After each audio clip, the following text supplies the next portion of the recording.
കർത്താവായ യേശുക്രിസ്തുവിൻ്റെ നാമത്തിൽ എല്ലാവർക്കും സ്നേഹവന്ദനങ്ങൾ. ബ്രെഡ് ഓഫ് ലൈഫിലേക്ക് വീണ്ടും എല്ലാവർക്കും സ്വാഗതം. ഇന്നത്തെ നമ്മുടെ ചിന്തയ്ക്കായിട്ട് 1 ശമൂവേൽ 30-ാം അധ്യായത്തിൻ്റെ 6-ാം വാക്യം വായിക്കാം. ദാവീദ് വലിയ കഷ്ടത്തിലായി. ജനത്തിൽ ഓരോരുത്തരുടെ ഹൃദയം താൻ്റെ പുത്രന്മാരെയും പുത്രിമാരെയും കുറിച്ച് വ്യസനിച്ചിരിക്കൊണ്ട് അവനെ കല്ലെറിയണമെന്ന് ജനം പറഞ്ഞു. ദാവീദോ തൻ്റെ ദൈവമായ യഹോവയിൽ ധൈര്യപ്പെട്ടു. But David found strength in the Lord. ദൈവമായ യഹോവയിൽ തൻ്റെ പ്രശ്നങ്ങളുടെ നടുവിൽ ബലപ്പെടുന്ന, ദൈവമായ യഹോവയിൽ ധൈര്യപ്പെടുന്ന ദാവീദിനെയാണ് നാം ഇവിടെ കാണുന്നത്. ദൈവവചനത്തിൽ വിവിധമായ പരിശോധനകൾ, നാനാ പരീക്ഷകളെല്ലാം ദൈവജനത്തിന് ഉണ്ടാകുമെന്ന് പറയുന്നുണ്ട്. പത്രോസ് അപ്പോസ്തലൻ അതിനെപ്പറ്റി പറയുന്നത്, നാനാവിധ പരിശോധനകൾ നിങ്ങളുടെ ജീവിതത്തിൽ വരും, അത് അശേഷം സന്തോഷമെന്നെണ്ണുവീൻ. കാരണം ആ പരിശോധനയിൽ നിങ്ങളുടെ വിശ്വാസം ജെനുവിനാണെന്ന് തെളിയിക്കും.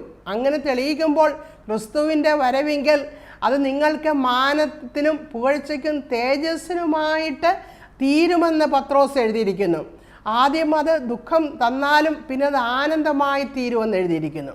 അപ്പോൾ യാക്കോബ് അപ്പോസ്തലൻ എഴുതിയിരിക്കുന്നത്, നിങ്ങൾക്കുണ്ടാകുന്ന വിവിധമായ പരീക്ഷകൾ നിങ്ങൾക്ക് അത് അശേഷ സന്തോഷമെന്നെണ്ണുവീൻ എന്ന് എഴുതിയിരിക്കുന്നു. കാരണം അത് നമുക്ക് സ്ഥിരത ഉളവാക്കുന്നു, നമുക്ക് പേഷ്യൻസ് തരുന്നു എന്നൊക്കെ എഴുതിയിരിക്കുന്നു. അങ്ങനെ നോക്കുമ്പോൾ ഇവിടെ ദാവീദിനെ പറ്റിയുള്ള നമ്മളിപ്പോൾ വായിച്ച കുറിവാക്യത്തോട് ബന്ധപ്പെടുത്തി നമ്മൾ ചിന്തിക്കുമ്പോൾ, ഈ നാനാവിധമായ വിവിധമായ പരീക്ഷകൾ കൂടി കടന്നു പോകുമ്പോൾ നമ്മൾ എങ്ങനെ ആയിരിക്കണം, അല്ലെങ്കിൽ എങ്ങനെ അതിനെ അഭിമുഖീകരിക്കണമെന്നാണ് ദാവീദ് നമുക്ക് പറഞ്ഞു തരുന്നത്. നമ്മൾ എങ്ങനെ വിവിധമായ നാനാവിധ പരീക്ഷകൾ, ഒരു വലിയതും ചെറിയതുമായ തിരമാലകൾ പോലെ നമ്മുടെ ജീവിതത്തിൽ വന്ന് ആഞ്ഞടിക്കുമ്പോൾ നമ്മൾ എങ്ങനെ അതിനെ ഫേസ് ചെയ്യണമെന്ന് ദാവീദിൻ്റെ ജീവിതത്തിൽ കൂടി നമുക്ക് മനസ്സിലാക്കുവാൻ പറ്റും. ജീവിതത്തിൽ നമ്മൾ നോക്കുമ്പോൾ പലതരത്തിലുള്ള പ്രശ്നങ്ങൾ ജീവിതത്തിൽ അടിക്കടി ഒരുപോലെ വന്ന് കാർന്നു നിന്നതായിട്ട് മനസ്സിലാക്കുവാൻ കഴിയും. ചിലപ്പോൾ രോഗത്തിൻ്റെ അവസ്ഥയിൽ ഭവനത്തിലുള്ളവർ കടന്നു പോകുമ്പോഴായിരിക്കും അവിടെ സാമ്പത്തികമായ ഞെരുക്കങ്ങൾ ഉണ്ടാകുന്നത്. ആ സാമ്പത്തികമായ ഞെരുക്കങ്ങളും രോഗത്തിൻ്റെ അവസ്ഥയെല്ലാം അവരെ വീഴ്ത്തിക്കളയും. അപ്പോഴായിരിക്കും കുഞ്ഞുങ്ങളുടെ മധ്യേ പ്രശ്നങ്ങൾ ഉണ്ടാകുന്നത്. കുഞ്ഞുങ്ങൾ അനുസരണമില്ലാത്തവരായി ജീവിക്കുന്നു, അല്ലെങ്കിൽ അവിടെ വിദ്യാഭ്യാസത്തിൽ പ്രശ്നങ്ങൾ വരുന്നു, അല്ലെങ്കിൽ ആ ഭവനത്തിലെ കുടുംബജീവിതത്തിൽ പ്രശ്നങ്ങൾ ഉണ്ടാകുന്നു. ഇങ്ങനെയൊക്കെയുള്ള വിവിധമായ ശോധനകൾ വരുമ്പോൾ ഒന്നുകിൽ ചിലർ അതിൽ വീണു പോകുന്നു. എന്നാലും ദൈവത്തിൽ ധൈര്യപ്പെടുന്നവർ ആ പരിശോധനയിൽ പിടിച്ചു നിൽക്കുന്നതായിട്ട് നമുക്ക് കാണുവാൻ കഴിയും. എങ്ങനെയായാലും ഈ പരിശോധനയിൽ പിടിച്ചു നിൽക്കുമ്പോഴാണ് പത്രോസും യാക്കോബും ഒക്കെ പറയുന്ന ആ കൺക്ലൂഷനിൽ നമുക്ക് എത്തിച്ചേരുവാൻ കഴിയുന്നത്. ദാവീദിനെ പറ്റി നമ്മൾ നോക്കുമ്പോൾ ഏതാണ്ട് 17 വയസ്സുള്ളപ്പോഴാണ് ദാവീദിനെ രാജാവായിട്ട് ശമൂവേൽ പ്രവാചകൻ അഭിഷേകം ചെയ്യുന്നത്. എന്നാൽ അദ്ദേഹത്തിന് 30 വയസ്സ് തികഞ്ഞപ്പോഴാണ് രാജാവാകുവാൻ കഴിയുന്നത്. അതിനുള്ളിലെ ആ ഇടയിൽ അനേകവിധമായ പ്രശ്നങ്ങളും പരിശോധനകൾ കൂടി ദാവീദിന് പോകേണ്ടതായിട്ട് വന്നു. ശൗൽ രാജാവ് പല പ്രാവശ്യം ദാവീദിനെ കൊല്ലുവാൻ നോക്കി. ഗുഹകളിലും മലകളിലും മരുഭൂമിയിലുമൊക്കെ ദാവീദിന് അലഞ്ഞു തിരിയേണ്ടതായിട്ട് വന്നു. തൻ്റെ കുടുംബത്തോടും തൻ്റെ ഭാര്യമാരോടും മക്കളോടും എല്ലാം കൂടെ ദാവീദിന് ഇങ്ങനെ അലഞ്ഞു തിരിയേണ്ടതായിട്ട് വന്നു. പല പ്രാവശ്യം ദാവീദിന് ശൗലിനെ കൊല്ലുവാൻ അവസരം കിട്ടിയെങ്കിലും ദാവീദ് അതിന് മുതിർന്നില്ല. എന്നാൽ ഒരു പ്രാവശ്യം ദാവീദ് എന്തു ചെയ്തു?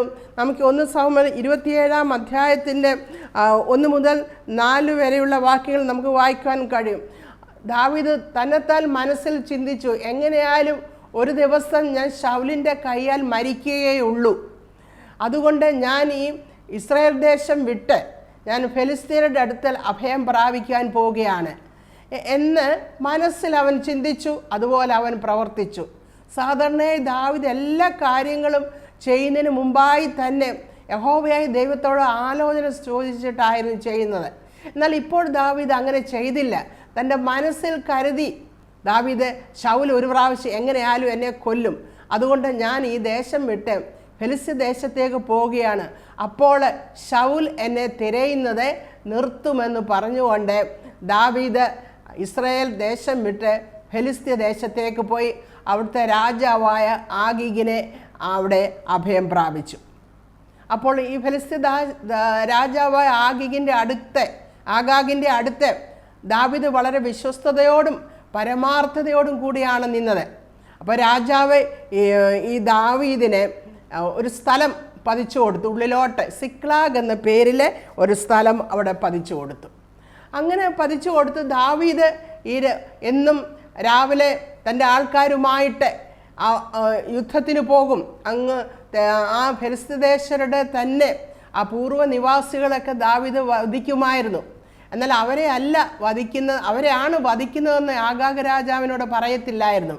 അപ്പോൾ ആഗാഗ് രാജാവ് ഈ ദാവീദിനെ വലിയ വിശ്വസ്തനായിട്ട് കണ്ട് ദാവീദ് രാജാവിൻ്റെ കൂടെ നിർത്തി. ആദ്യമൊക്കെ ദാവീദിന് അങ്ങനെ ഇരിക്കുമ്പോൾ ദാവീദിന് ഒരു പ്രശ്നമുണ്ടായി. അതെന്താണെന്ന് വെച്ചാൽ ഫെലിസ്ത്യർ ഇസ്രായേൽ മക്കളുമായിട്ട് ഒരു യുദ്ധം ചെയ്യുവാൻ അവിടെ ആരംഭിച്ചു. ഫെലിസ്ത്യർ ഇസ്രായേൽ മക്കളുമായിട്ടുള്ളൊരു യുദ്ധം. ദാവീദിനെ സംബന്ധിച്ച് നോക്കുമ്പോൾ ദാവീദ് തന്നെ ശത്രുക്കളുമായിട്ടാണ് ഇപ്പോൾ അവിടെ കൂടിയിരിക്കുന്നത്. ശത്രുവായ ഫെലിസ്ത്യരുമായിട്ടാണ് അവിടെ കൂടിയിരിക്കുന്നത്. ദാവീദിന് തീർച്ചയായിട്ടും ആദ്യമൊക്കെ ദാവീദിന് സന്തോഷമാണ്. ദൈവത്തിൽ നിന്നും അകന്ന് വിശ്വാസത്തിൽ നിന്നും മാറി നിന്ന് സ്വന്തമായ ആലോചന പ്രകാരമാണ് ദാവീദ് ഫെലിസ്ത്യരുമായിട്ട് കൂട്ടുകെട്ട് അവിടെ ഉണ്ടായിരിക്കുന്നത്. ഇപ്പോൾ ദാവീദ് നോക്കുമ്പോൾ ദാവീദിന് സന്തോഷമാണ്. സ്വന്തമായിട്ട് ഒരു സ്ഥലം പതിച്ചു കിട്ടി. അതുതന്നെയല്ല, ഇപ്പോൾ ഭാര്യമാരോടും മക്കളോടും കൂടെ അലഞ്ഞു തിരിയേണ്ട ആവശ്യമില്ല. ഒരിടത്ത് സന്തോഷമായിട്ട് കഴിയുവാൻ ദാവീദിന് പറ്റുന്നുണ്ട് എന്നൊക്കെയുള്ള ആദ്യമൊക്കെ ദാവീദ് അങ്ങനെ ചിന്തിച്ചു. എന്നാൽ അതിന് ശേഷമാണ് ദാവീദിൻ്റെ ജീവിതത്തിൽ അവിടെ പ്രശ്നമുണ്ടായി. ഫെലിസ്ത്യർ യുദ്ധത്തിന് പോകുമ്പോൾ ആഗാഗ് രാജാവ് ദാവീദിനെയും കൂടെ പടയിൽ കൂട്ടിയപ്പോൾ ഫെലിസ്ത്യ പ്രഭുക്കന്മാർ അത് സമ്മതിച്ചില്ല. അവർ പറഞ്ഞു, ദാവീദ് ഇസ്രായേൽക്കാരനാണ്, ഒരിക്കലും നമ്മുടെ കൂടെ അവൻ കൂട്ടു നിൽക്കുകയില്ല, അതുകൊണ്ട് ദാവീദിനെ തിരിച്ചു പറഞ്ഞു വിടണമെന്ന് പറഞ്ഞു. ആ പ്രഭുക്കന്മാർ പറഞ്ഞതനുസരിച്ച് രാജാവ് മനസ്സോടെ ദാവീദിനെ തിരികെ പറഞ്ഞു വിട്ടു. ദാവീദ് അപ്പോൾ തിരിച്ച് സിക്ലാഗിൽ തൻ്റെ സ്ഥലത്ത് പോയി. അപ്പോൾ നമ്മളിവിടെ നോക്കുമ്പോൾ ഒരു ശത്രുക്കളുമായിട്ട് ദൈവമക്കൾ ദൈവ വഴിയിൽ ജീവിക്കാത്തവരുമായിട്ട് കൂട്ടം കൂടുമ്പോൾ, അവരുമായിട്ട് ഫ്രണ്ട്ഷിപ്പിലോട്ട് പോകുമ്പോൾ ആദ്യമൊക്കെ വളരെ നല്ലതായിട്ടും സമാധാനപരമായിട്ടൊക്കെ തോന്നും.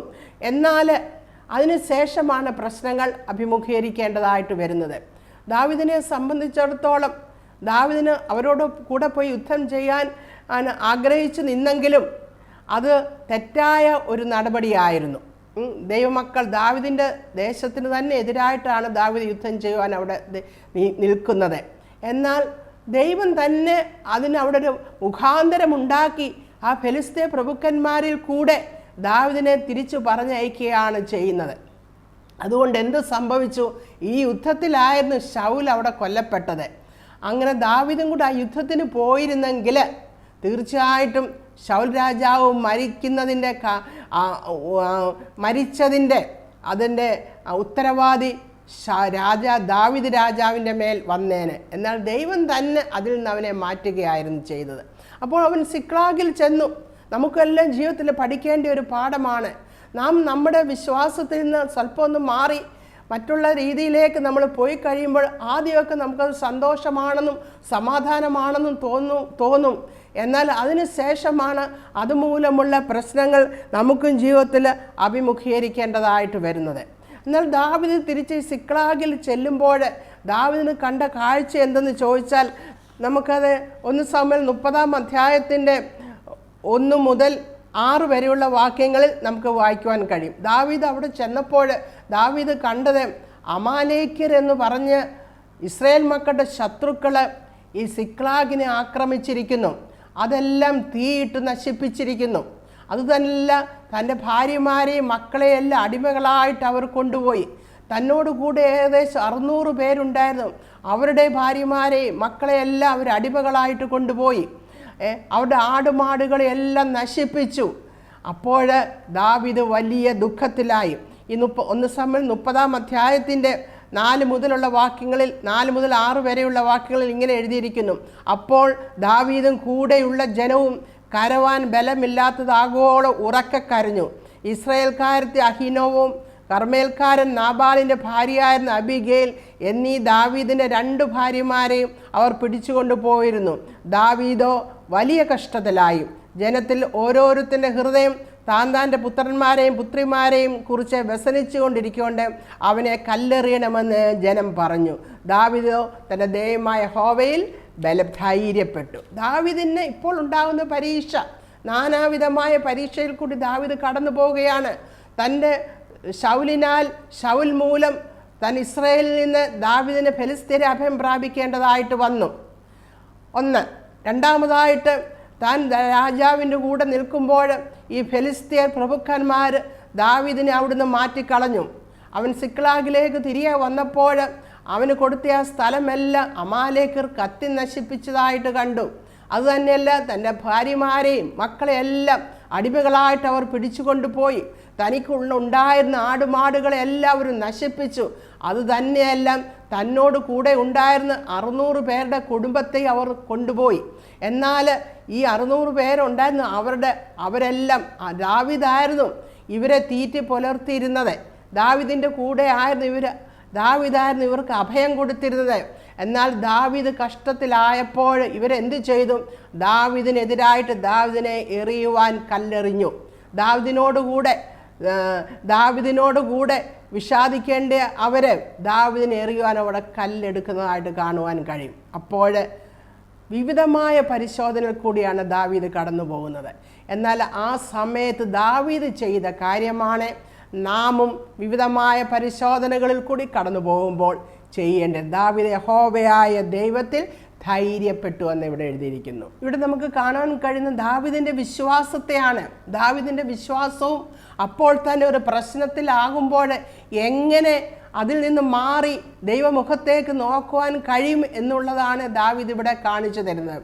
അപ്പോൾ ദാവീദ് യഹോവയായ ദൈവത്തിൽ ധൈര്യപ്പെട്ടു. ദാവീദ് തന്നെ തൻ്റെ 56-ാം സങ്കീർത്തനം 3-ാം വാക്യത്തിൽ ഇങ്ങനെ പറയുന്നുണ്ട്: ഞാൻ ഭയപ്പെടുന്ന നാളിൽ യഹോവയിൽ ആശ്രയിക്കുമെന്ന്. ഞാൻ 56-3 പറയുന്നു, ഞാൻ ഭയപ്പെടുന്ന നാളിൽ ദൈവമേ നിന്നിൽ ഞാൻ ആശ്രയിക്കുമെന്ന്. കാരണം എന്താണ്? നമ്മുടെ ജീവിതത്തിൽ പ്രശ്നങ്ങളും പ്രതികൂലങ്ങളും ഒക്കെ ഉണ്ടാവുമ്പോൾ ആ പ്രശ്നത്തിൽ നിന്ന് നമ്മളെ വിടിയിക്കുവാൻ കഴിവുള്ളവരെ നമ്മൾ ആശ്രയിക്കാറുണ്ട്. നമ്മളെല്ലാവരെയും പോയി അന്നേരം നമ്മുടെ പ്രശ്നം പറഞ്ഞ് അവരിൽ നിന്ന് നമ്മൾ സഹായം അഭ്യർത്ഥിക്കയില്ല. എന്നാൽ നമ്മൾ കടന്നു പോകുന്ന പ്രശ്നങ്ങളിൽ നമ്മളെ വിടിയിക്കുവാൻ സാധിക്കും എന്നുള്ളവരുടെ അടുക്കൽ മാത്രമേ ആ പ്രയാസ സമയത്ത് നമ്മൾ കടന്നു പോവുകയുള്ളൂ. അപ്പോൾ ദാവീദ് പറയുന്നു, ഞാൻ ഭയപ്പെടുന്ന നാളിൽ ദൈവമേ ഞാൻ നിന്നിൽ ആശ്രയിക്കുമെന്ന്. അപ്പോൾ തനിക്കുണ്ടാകുന്ന ഭയത്തിൽ നിന്നും പ്രശ്നത്തിൽ നിന്നും തന്നെ വിടിയിക്കുവാൻ കഴിവുള്ള യഹോവയായ ദൈവത്തിന് തന്നെ വിടിയിക്കുവാൻ കഴിയുമെന്ന് ദാവീദിന് നന്നായിട്ട് അറിയാമായിരുന്നു. അതുകൊണ്ടാണ് ദാവീദ് യഹോവയിൽ ധൈര്യപ്പെടുവാൻ കാരണം. അപ്പോൾ ദൈവത്തെ പറ്റി ഒരു നന്നായിട്ടൊരു അറിവ് ദാവീദിനുണ്ടായിരുന്നു. തൻ്റെ കഴിഞ്ഞകാല ജീവിതത്തിൽ കൂടി ദാവീദ് അത് മനസ്സിലാക്കിയിരുന്നു. ദൈവവചനത്തിൽ കൂടി ദാവീദ് അത് മനസ്സിലാക്കിയിരുന്നു. നമ്മുടെ ദൈവം നമ്മുടെ പ്രശ്നങ്ങൾ ദാവീദ് ഒന്നുകിൽ ദൈവത്തിന് പറയാമായിരുന്നു, നീ എന്നോട് ആലോചന ചോദിക്കാതല്ലേ കടന്നു പോയതെന്ന് പറയാമായിരുന്നു. അതുകൊണ്ടല്ലേ നീ ഈ പ്രശ്നത്തിൽ നീ അകരുതാത്ത സ്ഥലത്ത് നീ പോയി, അരുതാത്ത ആൾക്കാരുമായി നീ കൂട്ടുകെട്ടുണ്ടാക്കി, അതുകൊണ്ടല്ലേ ശത്രു നിന്നെ ആക്രമിക്കാൻ വന്നത്, നിന്റെ എല്ലാം നശിച്ചു പോയതെന്ന് ദൈവം ചോദിക്കുന്നതിന് പകരം എന്തോ ചെയ്തു? അവൻ ദൈവത്തിൽ ആശ്രയിച്ചപ്പോൾ ദൈവം അവനെ മുന്നോട്ട് നടത്തുന്നതായിട്ട് നമുക്കിവിടെ കാണുവാൻ കഴിയും. നമ്മുടെ കർത്താവ് നമ്മൾ എത്ര മാറിപ്പോയാലും, നമ്മൾ പിന്മാറിപ്പോയാലും, ദൈവവിശ്വാസത്തിൽ നിന്ന് നാം മാറിപ്പോയാലും, നമ്മുടെ പ്രശ്നങ്ങളുടെ മുമ്പിൽ കർത്താവ് നമ്മൾ കണ്ണുകൾ അവങ്കിലേക്ക് ഉയർത്തുമ്പോൾ എപ്പോഴും കർത്താവ് നമുക്ക് അവൈലബിളാണ്. അവൻ്റെ വചനം നമ്മൾക്ക് അവൈലബിളാണ്. ഇവിടെ എഴുതിയിരിക്കുന്നത് അവൻ യഹോവയിൽ ധൈര്യപ്പെട്ടു എന്ന് എഴുതിയിരിക്കുന്നു. അവൻ യഹോവയിൽ ധൈര്യപ്പെട്ടു.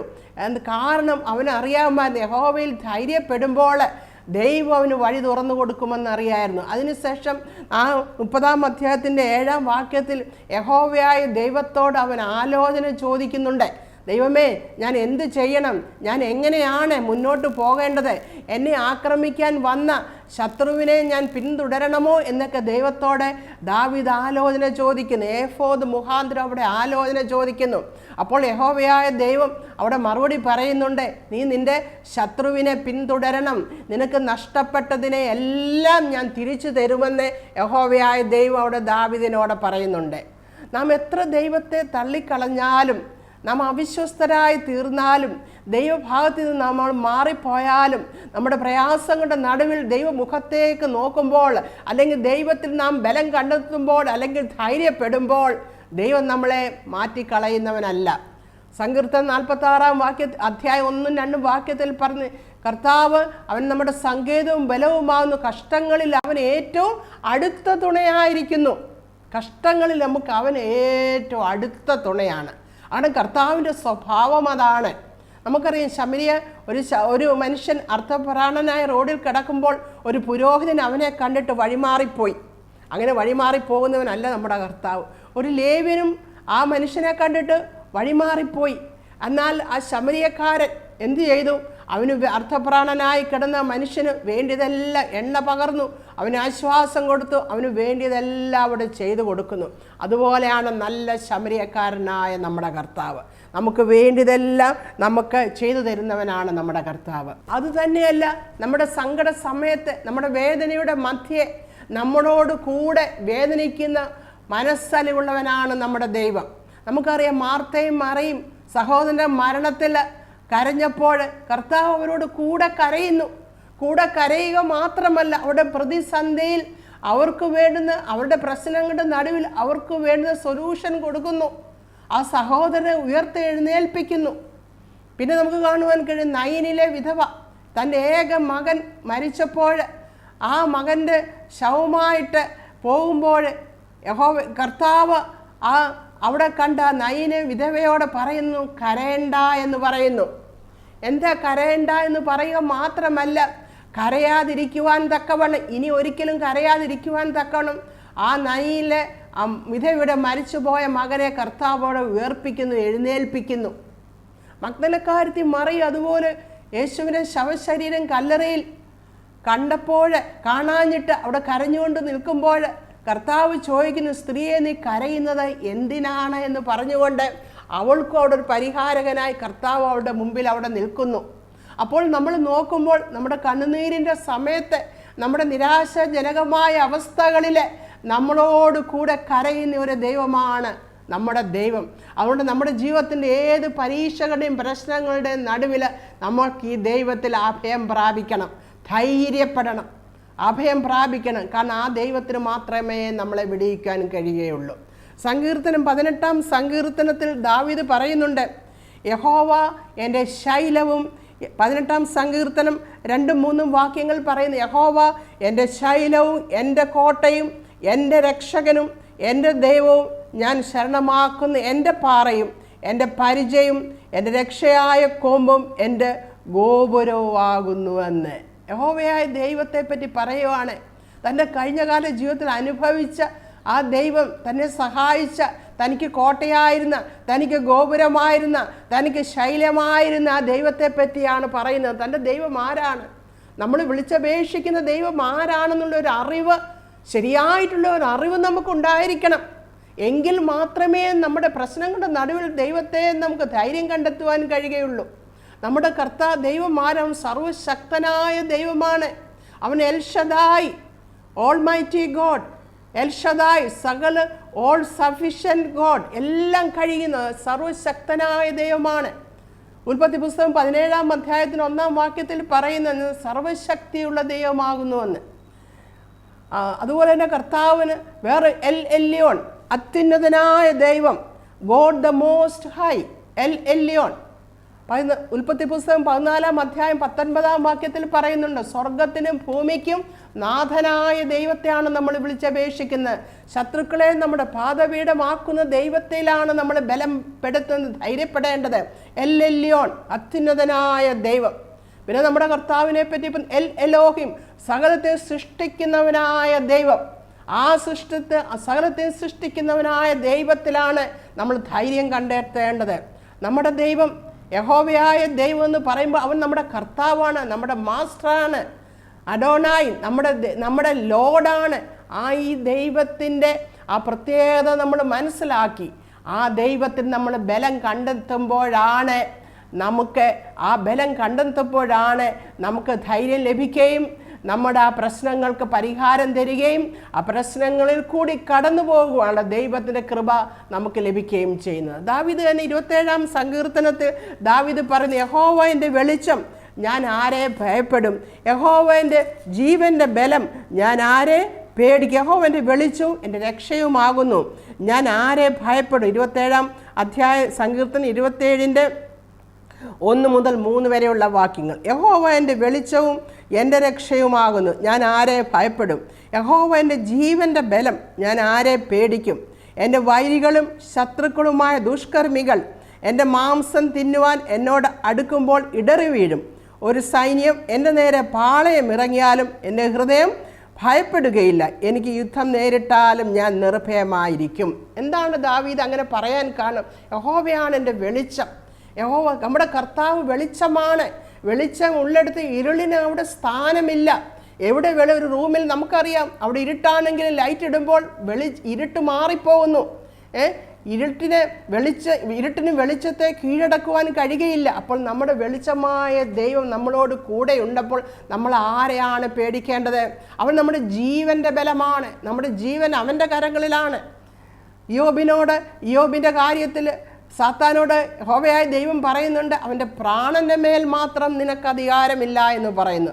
പ്രാണൻ്റെ മേൽ അധികാരം നമ്മുടെ ദൈവത്തിനാണ്. നാം ആരെയാണ് പേടിക്കുന്നത്? ഈ ദൈവത്തിലാണ് നമ്മൾ ധൈര്യപ്പെടേണ്ടത്, ബലപ്പെടേണ്ടത്.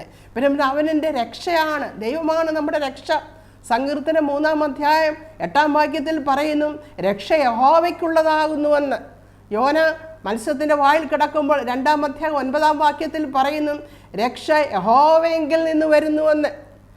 നമ്മുടെ ആത്മാവിൻ്റെ രക്ഷ മാത്രമല്ല, ഏതെല്ലാം കാര്യങ്ങളിൽ നമുക്ക് വിടുതൽ വേണമോ അതിൽ നിന്നെല്ലാം നമ്മളെ രക്ഷിക്കുവാൻ നമ്മുടെ ദൈവത്തിന് മാത്രമേ കഴിയുള്ളൂ. ഈ ദൈവത്തിലാണ് നാം ധൈര്യപ്പെടേണ്ടത്.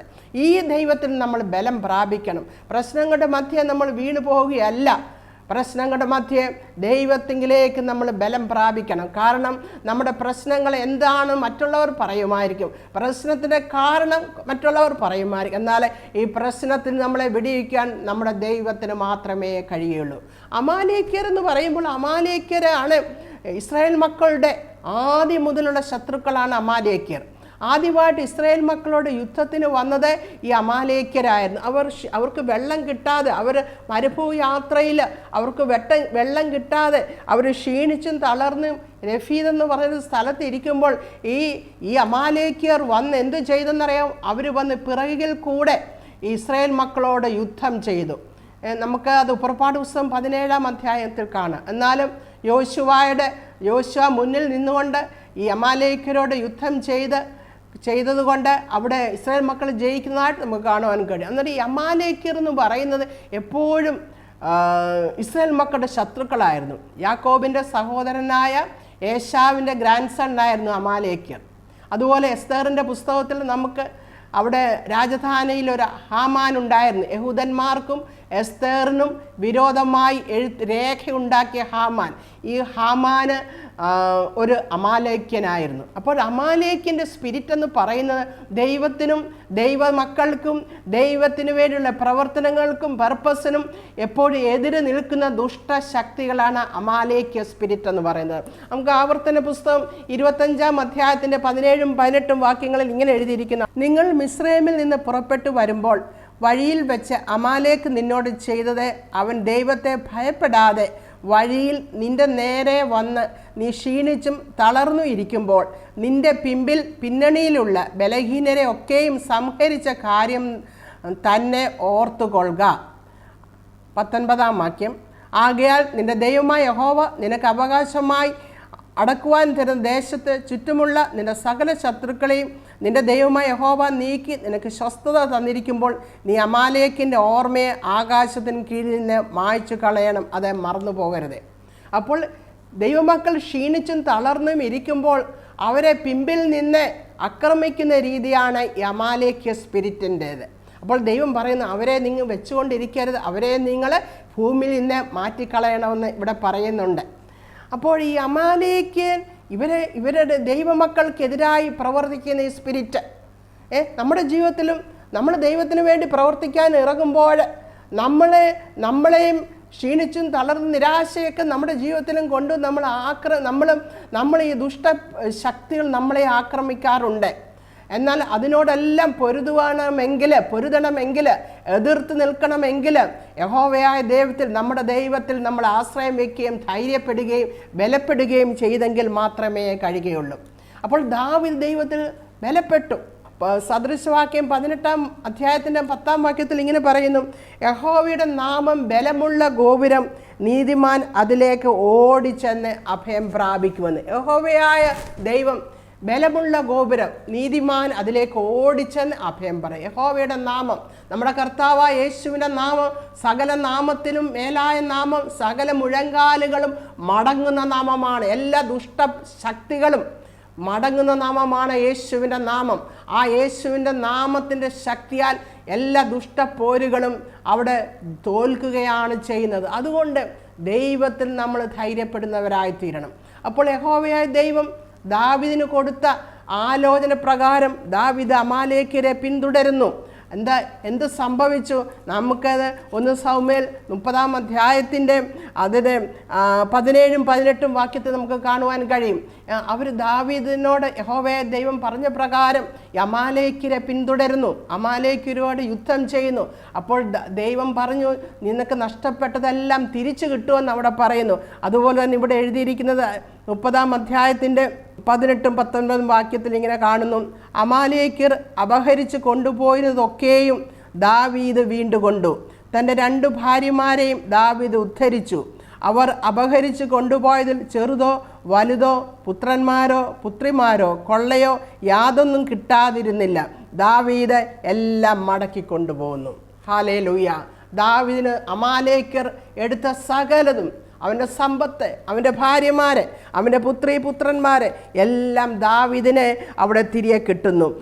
പ്രിയപ്പെട്ടവരെ, നമ്മുടെ നാനാ പരീക്ഷകൾ നമ്മുടെ ജീവിതത്തിൽ വരുമ്പോൾ യഹോവയായ ദൈവത്തെ നമ്മൾ ശരണം പ്രാപിക്കണം. നമ്മൾ യഹോവയായ ദൈവത്തിൽ നമ്മൾ ബലപ്പെടുമ്പോൾ നമ്മൾ മുന്നോട്ട് എങ്ങനെ പോകണമെന്നുള്ള വഴി ദൈവം നമുക്ക് കാണിച്ചു തരും.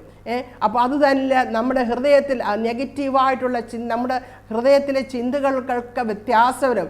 ദൈവത്തിൽ നാം ബലപ്പെടുമ്പോൾ, ധൈര്യപ്പെടുമ്പോൾ നമ്മുടെ നെഗറ്റീവായിട്ടുള്ള ചിന്തകളൊക്കെ മാറി അത് പോസിറ്റീവായിട്ട് ആകുവാൻ തുടങ്ങും. കാരണം ദൈവം എന്നെ വിടിയിക്കും.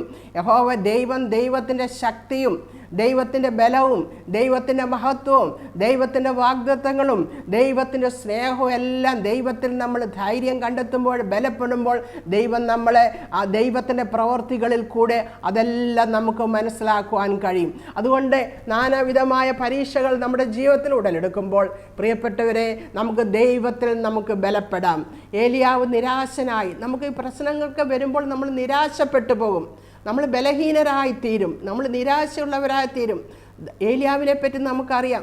ഏലിയാവും ഇതുപോലെ നിരാശനായി ഒരു ഗുഹയിൽ ഇരിക്കുമ്പോഴാണ് യഹോവയായ ദൈവം അവിടെ ചെയ്യുന്നു, ഏലിയാവേ, ഇവിടെ നിനക്ക് എന്തു കാര്യമെന്ന് ചോദിക്കുന്നു. ഏലിയാവിനോട് അവിടെ ചോദിക്കുന്നു. എന്നിട്ട് ഏലിയാവിനെ ദൈവം ധൈര്യപ്പെടുത്തുകയാണ് ചെയ്യുന്നത്. അപ്പോൾ നിരാശ വന്നിരിക്കുമ്പോൾ പ്രിയപ്പെട്ടവരെ, നമ്മൾ ദൈവത്തിൽ ധൈര്യപ്പെടണം. ദൈവം നമ്മൾ ഏത് അവസ്ഥയിലും നമ്മൾക്ക് വേണ്ടി പ്രവർത്തിക്കാൻ ദൈവം മതിയായ ദൈവമാണ്. കാരണം കർത്താവ് പറഞ്ഞു, ഞാൻ ലോക അവസാനത്തോളം എല്ലാ നാളും നിങ്ങളോട് കൂടെ ഇരിക്കുമെന്ന്. എല്ലാ നാളും നമ്മളോട് കൂടെ ഇരിക്കുന്ന ദൈവത്തിൽ നമുക്ക് ധൈര്യപ്പെടാം, ഈ ദൈവത്തിൽ നമുക്ക് ബലപ്പെടാം. അപ്പോൾ ഈ ദുഷ്ടശക്തികൾ നമ്മുടെ കവർന്നെടുത്ത്, അപ്പോൾ ഈ അമാലേക്യർ മോഷ്ടിച്ചതെല്ലാം സമ്പത്ത്, പുത്രന്മാരെ, ഭാര്യമാരെ, എന്തെല്ലാം ദാവീദിൽ നിന്ന് അമാലേക്യർ ആക്രമിച്ചെടുത്തു, അതെല്ലാം ദാവീദിന് അവിടെ തിരികെ കൊടുക്കുന്നു. നമ്മുടെ ജീവിതത്തിലും നമ്മൾ ദൈവത്തിൽ ബലം പ്രാപിക്കുമ്പോൾ, ധൈര്യം പ്രാപിക്കുമ്പോൾ ആ പ്രശ്നങ്ങളുടെ നടുവിൽ കൂടി പോകുവാനുള്ള ദൈവത്തിൻ്റെ ശക്തിയും കൃപയും ദൈവം നമുക്ക് തരും. അപ്പോൾ തന്നെ നമുക്ക് നഷ്ടപ്പെട്ടതിനെ തരുവാൻ ദൈവം മതിയായ ദൈവമാണ്. നമുക്ക് നഷ്ടപ്പെട്ടതിനെ, നമ്മുടെ ആരോഗ്യം, നമുക്ക് എന്തെല്ലാമാണോ നമ്മുടെ ജീവിതത്തിൽ നഷ്ടപ്പെടുന്നത് അതിനെല്ലാം തിരികെ തരുവാൻ നമ്മുടെ ദൈവം മതിയായ ദൈവമാണ്. ഈ ദൈവത്തിലാണോ നമ്മൾ ബലം പ്രാപിക്കുന്നത്? നമ്മുടെ ജീവിതത്തിൽ ഒന്ന് പരിശോധിക്കുക. അതോ നമ്മൾ നിരാശയോടെ നമ്മളെ തന്നെ പഴി പറഞ്ഞ്, മറ്റുള്ളവരെ പഴി പറഞ്ഞ്, ദൈവത്തെ മറ്റുള്ളവരെയും ശപിച്ച്, നമ്മളെ തന്നെ ശപിച്ച് ഇതെൻ്റെ വിധിയാണെന്ന് പറഞ്ഞുകൊണ്ട് പോവുകയാണോ? അതോ ദൈവത്തിൽ ധൈര്യപ്പെടുകയാണോ ചെയ്യുന്നത്? പ്രിയപ്പെട്ടവരെ, നമുക്ക് നമ്മുടെ വിവിധമായ പ്രശ്നങ്ങളിൽ കൂടി കടന്നു പോകുന്നവരാരെങ്കിലും ഉണ്ടെങ്കിൽ, നാനാവിധമായ പരീക്ഷകളിൽ കൂടി കടന്നു പോകുന്നവരാരെങ്കിലും ഉണ്ടെങ്കിൽ, ഈ ശബ്ദം കേൾക്കുന്ന ഒരു ദൈവത്തിൽ നിങ്ങൾ ധൈര്യപ്പെടുക. കാരണം നമ്മൾ ഭയപ്പെടുന്ന നാളിൽ നമ്മളെ ധൈര്യപ്പെടുത്തുവാൻ, നമ്മളെ ബലപ്പെടുത്തുവാൻ, ആ ഭയത്തിൽ നമ്മളെ വിടിയിക്കുവാൻ, പ്രശ്നങ്ങളിൽ നമുക്ക് പരിഹാരം തരുവാൻ സർവശക്തനായ ആകാശത്തിൻ്റെയും ഭൂമിയുടെയും സൃഷ്ടിതാവായ ദൈവം, സകലത്തെയും സൃഷ്ടിച്ചവനായ ദൈവം, സകല മുഴങ്കാലുകളും മടങ്ങുന്ന ആ ദൈവനാമത്തിന് മാത്രമേ കഴിയുകയുള്ളൂ. അതുകൊണ്ട് പ്രിയപ്പെട്ടവരെ, നമുക്ക് ദൈവത്തിൽ ധൈര്യപ്പെടാം. ദാവീദ് ദൈവത്തിൽ ധൈര്യപ്പെട്ട് തനിക്ക് നഷ്ടപ്പെട്ടതിനെല്ലാം തിരികെ ലഭിച്ചതുപോലെ നമുക്കും ദൈവത്തിൽ ധൈര്യപ്പെടാം, ദൈവത്തിൽ ബലപ്പെടാം. അതിന് ദൈവം നമ്മളെ ഓരോരുത്തരെയും സഹായിക്കുമാറാകട്ടെ. ആമേൻ. നമുക്കൊരു നിമിഷം പ്രാർത്ഥിക്കാം. കർത്താവേ, സ്തോത്രം. യേശുവേ, നന്ദി. Hallelujah, hallelujah. വിവിധമായ പ്രശ്നങ്ങളിൽ കൂടി ഞങ്ങൾ കടന്നു പോകുമ്പോൾ ഞങ്ങൾ എന്ത് ചെയ്യണമെന്ന് കർത്താവ് ഞങ്ങളെ കേൾപ്പിച്ചതിനെ ഓർത്ത് സ്തോത്രം. അങ്ങയിൽ ധൈര്യപ്പെടുവാൻ ഞങ്ങളെ സഹായിക്കണമേ, അങ്ങയിൽ ബലം കണ്ടെത്തുവാൻ ഞങ്ങളെ സഹായിക്കണമേ എന്ന് പ്രാർത്ഥിക്കുന്നു. കർത്താവ്, അങ്ങനെ ഞങ്ങൾ രക്ഷ പ്രാപിക്കുന്നവരായി, വിടുതൽ പ്രാപിക്കുന്നവരായി, സമാധാനം ലഭിക്കുന്നവരായി തീരുവാൻ അവിടുന്ന് സഹായിക്കണമേ എന്ന് പ്രാർത്ഥിക്കുന്നു. അതിനുവേണ്ടി അടിയങ്ങളെ സമർപ്പിക്കുന്നു. പ്രാർത്ഥന കേട്ടതിനെ ഓർത്ത് സ്തോത്രം. യേശുവിൻ്റെ നാമത്തിൽ തന്നെ ആമേൻ.